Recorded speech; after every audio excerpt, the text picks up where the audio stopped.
The iPhone 16e has arrived, and it brings an interesting mix of familiar and new features. At first glance, it resembles the iPhone 14, but the real difference lies inside. Powered by the A18 chip, it now supports Apple Intelligence, a feature that was missing in the iPhone 14 and some models of the iPhone 15. This change suggests that Apple is shifting towards making AI an essential part of its devices, and it also raises questions about the future of the iPhone 15 in Apple's lineup. Many assumed the iPhone 16e would be a more affordable choice, but its pricing tells a different story. The base model starts at $600, while the 256GB version is priced at $700, and the highest 512GB variant costs $900. Apple has also discontinued the iPhone 14 and the iPhone SE, leaving users without a truly low-cost iPhone option. The removal of the iPhone 14 makes sense since it still used the Lightning port, which no longer meets European regulations. The iPhone 14 Plus, which was known for offering a large screen at a lower price, has also been taken off the market. One of the biggest surprises is its battery performance.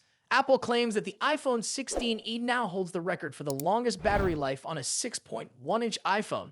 It offers up to 26 hours of offline video playback, which is nearly 20% longer than the iPhone 15. For those who listen to music frequently, the device can provide around 90 hours of audio playback, a 12% improvement. Users upgrading from older models like the iPhone 12 or iPhone 12 mini will likely notice a significant difference in battery life. In terms of cameras, the iPhone 16e features a single rear lens, which may seem like a drawback at first. However, if it uses the same 48-megapixel sensor as the iPhone 15 and iPhone 16, it should still produce high-quality images. The sensor cropping technique enhances zoom quality, making 2x portraits possible.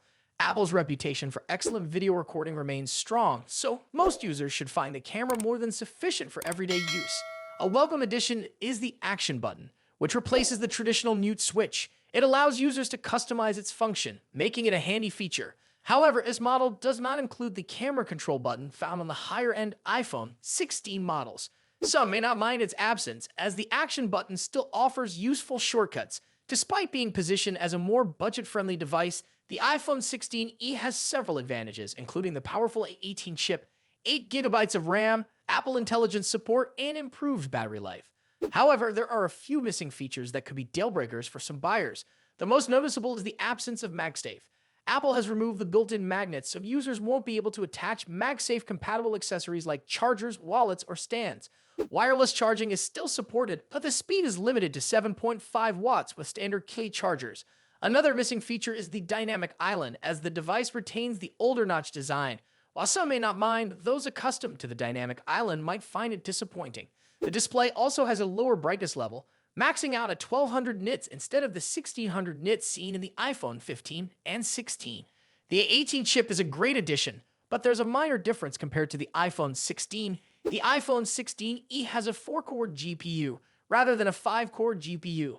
This may not be a big concern for most people, but those who play high-end games may notice the difference. Another change is the introduction of Apple's first in-house iPhone modem, the Apple C1. It is designed to be more power efficient, but does not support 5G mmWave in the US. Let me know in the comments below. And if you enjoyed this video, don't forget to subscribe to the channel for more updates on the latest in tech. As always, thanks for watching, and I'll see you in the next video. Peace out. Have you ever imagined just how slim a smartphone can get without sacrificing its performance? Samsung's upcoming Galaxy S25 Edge may be on the brink of answering that question, but there's a twist to the story. The Galaxy S25 Edge is poised to give Apple's iPhone 17 Air a run for its money. Both of these upcoming smartphones are expected to wow us with their incredibly slim designs, but the real question is, how slim can they go while still offering the powerful features we expect from premium devices? The iPhone 17 Air is rumored to be around 6.25 millimeters thick, while the Galaxy S25 Edge could potentially come in even thinner at 6.4 millimeters, with some speculations hinting that it may be as thin as 5.8 millimeters. But let's not focus solely on how thin these phones are. There's also something else to consider. OnePlus is preparing to unveil the Open 2, which could be as thin as 4 millimeters when unfolded. Yes, a foldable phone at just 4 millimeters. However, let's return to the Galaxy S25 Edge, which has sparked plenty of buzz due to its early performance results. Recently, the Galaxy S25 Edge appeared on Geekbench, a well-known benchmarking tool that evaluates a phone's performance by testing its processor, graphics, and overall speed. It measures how well a device handles multitasking, gaming, and overall performance. The first test results for the Galaxy S25 Edge were exactly consistent, with a score of 3005 in the single-core test and 6945 in the multi-core test. But more recent results have shown a notable shift. The updated benchmarks show that the Galaxy S25 Edge scored 2,806 in the single-core test, slightly lower than before, but it achieved a much stronger score of 8,416 in the multi-core test. This suggests that the phone could be more efficient at handling multiple tasks at once, which is a major plus for those who use their phones for gaming or multitasking. That said, it's important to remember that these are early test results and the device isn't official yet, so these figures should be taken with a pinch of salt. Performance aside, Galaxy S25 Edge is expected to feature some impressive specs, including a 200 megapixel main camera that will surely appeal to photography enthusiasts. On the front, the phone will likely sport a 12 megapixel selfie camera. The display will be equipped with an LTPO panel that offers a 120Hz refresh rate and a peak brightness of 2600 nits.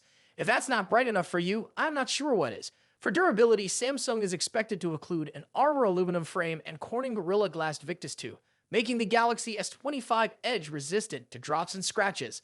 Under the hood, the Galaxy S25 Edge will likely be powered by 12 GB of random access memory, RAM, and UFS 4.0 storage, ensuring that the device runs fast and efficiently, even when handling large files and apps. It will also feature support for Wi-Fi 7, Bluetooth 5.4, and USB-C 3.2, ensuring quick data transfer and seamless connectivity.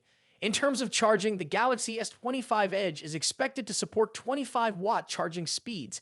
While this might not be the fastest charging solution available, it should be more than enough for quick top-ups throughout the day. As for the processor, while it hasn't been officially confirmed, it's likely that the Galaxy S25 Edge will be powered by the Snapdragon 8 Elite chipset, with Samsung likely sticking with Qualcomm for this generation. We might see Exynos chips return in the Galaxy S26, but for now, the Snapdragon 8 Elite seems like the safer choice. One thing to keep in mind is the battery.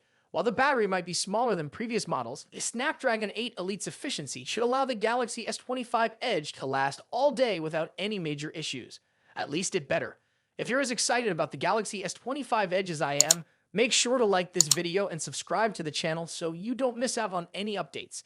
Thanks for watching, and I'll catch you in the next one. Have you been waiting for the One UI 7 update on your Samsung phone? The wait could be nearly over. For the past few months, Samsung fans have been on edge, watching as Galaxy S24 series owners enjoy the beta version of the upcoming update.